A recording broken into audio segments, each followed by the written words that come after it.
gives you an in-depth look at topics like what it takes to navigate your spiritual journey, how to heal yourself and grow your spiritual gifts, and balanced practices to expand your business and your spiritual leadership. I'm your host, Spirit Bird, shamanic teacher, healer, and author, here to guide you on your journey to becoming your most potent spiritual leader. Hello and welcome. Have you been dreaming about getting deeper with your spiritual journey and your healing gifts? I'm not talking about cord cutting or burning sage or some of that spiritual fluff. I'm talking about the good stuff. Creating containers that facilitate deep healing. Understanding the cycles and pathways that are at play in our lives and how they relate with others. Seeing the pathway clearly and being a leader for yourself and for others. When I was ready to step into my higher self and actually be the person I wanted to be in the world, actually live as a spiritual leader, actually run a thriving healing practice and get to teach and work with amazing people that inspire me to keep growing. I remember feeling ready to do something big, but I didn't really know my next step. I needed and was excited to get some more training and guidance, and taking that step was scary each time that I've done that. If you're in this spot, it might sound like you've had some foundational classes, maybe in core shamanism or priestess training or Reiki certifications, and probably enjoyed them, but don't necessarily feel any different. You are offering healing or coaching work, and it either isn't taking off or it is, but you don't feel like you're fully offering what you're truly here to do or what you really want to do. Other things that I felt in those spots when I knew I was being called to do something more was I'd acquired a lot of tools and wanted to put them together somehow, and maybe even in a new or different way than I've been using them in the past. I had this burning desire to experience parts of myself I knew I could be. And I wanted to share them with the world, not just feel good about myself or in myself or know it. I wanted to share it. I was definitely tired of feeling like part of me was hidden all the time or scared of the judgment of others. A lot of things about the state of the world hurt. They hurt in my body. If you're in this spot, you might also want to be the one to make real changes. I was sick of worrying about money, for sure, and I really wanted to feel some trust in myself and in others. I kept prioritizing things that I thought would bring me success or bring me the thing that I wanted, but I wasn't really sure what it was that I actually wanted. Sometimes it was even hard for me to truly imagine my biggest dream even, but I could feel it. I couldn't quite see it or know what it was, but I could definitely feel it inside of me. Sometimes I could feel it strongly, but I also thought that that vision or that version of me or how I would be in the world was really far away, or it would take a long time. I thought what was holding me back was time and money or other commitments, but that's not what was holding me back. It was the belief that it would feel comfortable to step into my new self and my higher self. It was the belief that if I just wait a little bit longer, it'll be better timing. And each time I made big leaps, it was because I stretched myself.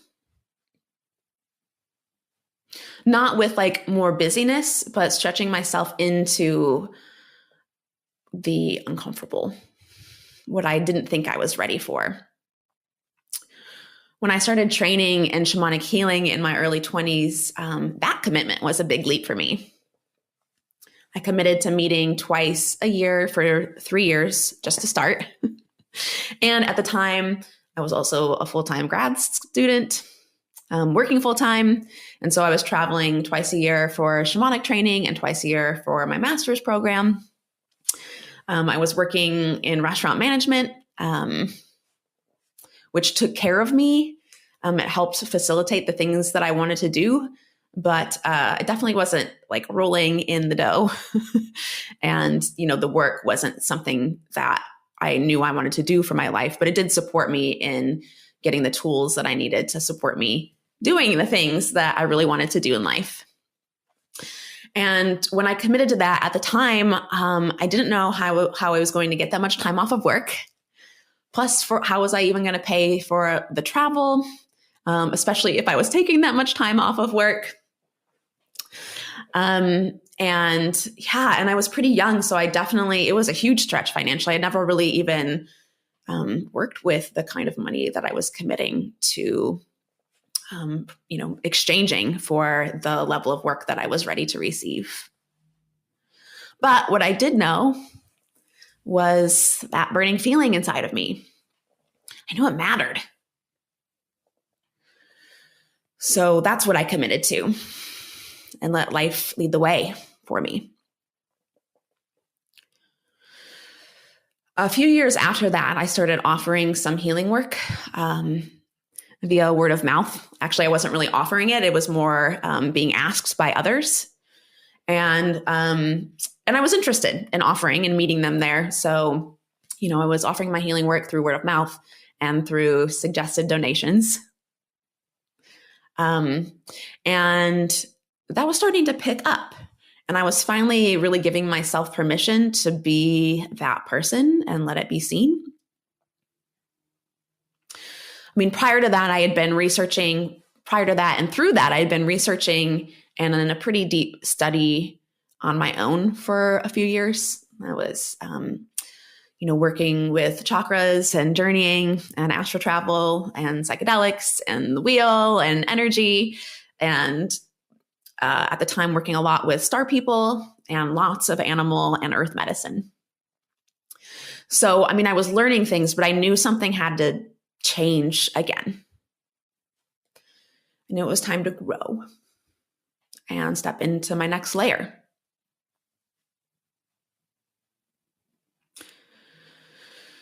Unrelated, if that's possible. At the same time, I began to travel. I started a full-time RV lifestyle and actually traveled and lived in an RV with my partner at the time for several years. When we first hit the road, I removed myself from my community, and on the road was working odd jobs. And in that process, it just made it even more clear that I had a different purpose than what I was living. And I knew I had experience and specific knowledge I wanted to teach, but I wasn't really clear what that was either. So here again, I followed my excitement and I got support because I just couldn't stand it anymore, And I was feeling tired of feeling like I was waiting for something to happen or something else to come in to make it easier for me. So when I leaped into the next opportunity, it was way more money than I was used to spending again. At the time, I was actually living month to month, working off of odd jobs, and had no idea where next month income would even come from, let alone where I was even going to be the next month or sometimes the next week.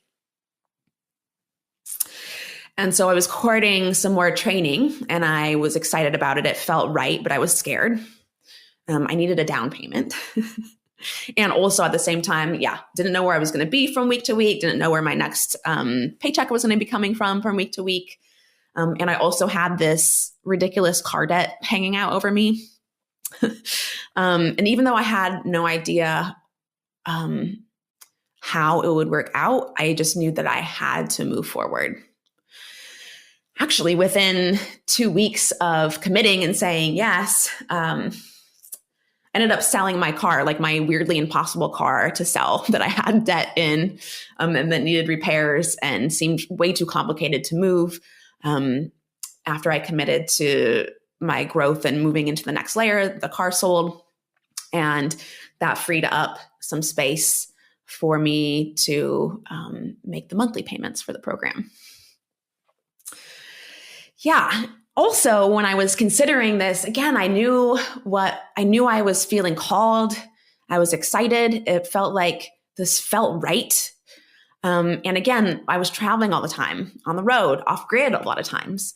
So I thought actually maybe what would make more sense was to wait and save money and wait until I felt like I was stable and in one place. And looking back, I'm so glad that I didn't. One, because it launched me on my journey sooner. And also looking back, I mean, who knows what would really happen, but looking back, I realized if I had waited, I wouldn't have gotten what I needed to actually heal my money story and start offering my heal work in, like a forward facing way. Plus, also looking back, if I had waited a year, my situation had changed drastically by then. And even though I was in one location at that point, I wouldn't have actually been available for the classes because I had made other commitments by then. So what I learned was when I really wanted something that I felt like I couldn't have, I was often looking around and blaming everything else around me. It's the system, or it's the shitty job wages, or it's my car breaking down, or, getting sick, or medical bills, or whatever. I was actually putting more energy into tending the things that kept me busy and unfulfilled than I was putting energy into growing myself. And when you value yourself enough to do that, actually the other problems decrease. We think we would need to keep putting Band-Aids on the other problems or the reasons why we can't, and we need to fix those reasons. But actually the solution is to step into doing the thing that you really want, to take that risk. And of course, like normal life stuff will keep happening. It's not the point that nothing ever comes up, right? But when you grow yourself in that way, you're more equipped to see the deeper truth in those situations and move through them in an entirely different way. Moving through that layer brought me to a life that I don't think I really even realized was actually possible. It's beyond what I thought I could dream of. But then I guess it wasn't beyond it because, it's happening. Looking back, I knew I could feel it. I just didn't know what I was feeling, And now I'm at that phase again. I've built my business.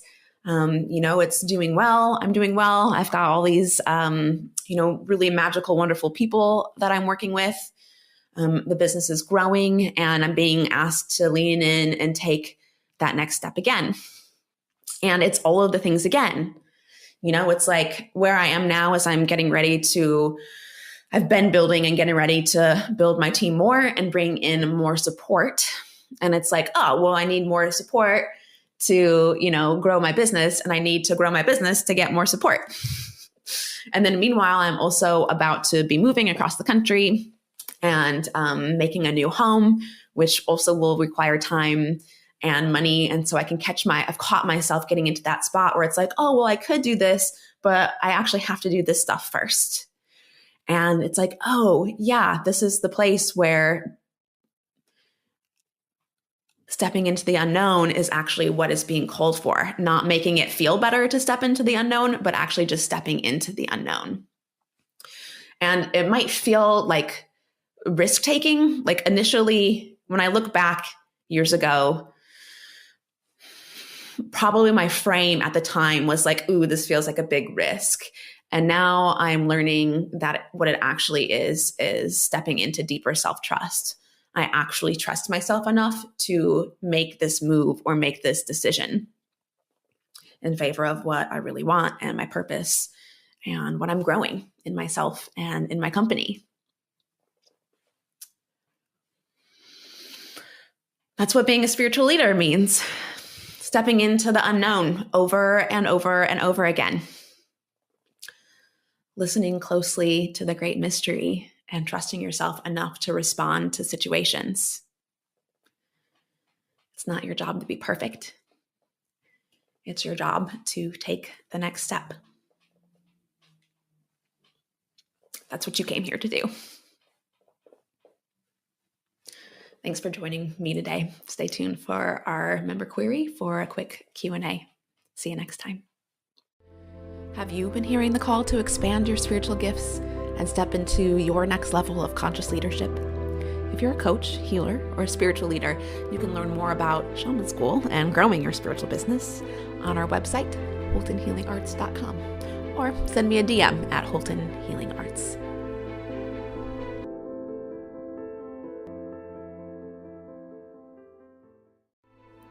Welcome to today's Member Query episode, where we explore questions about spiritual paths, intuitive gifts, growing a spiritual business, and shamanism.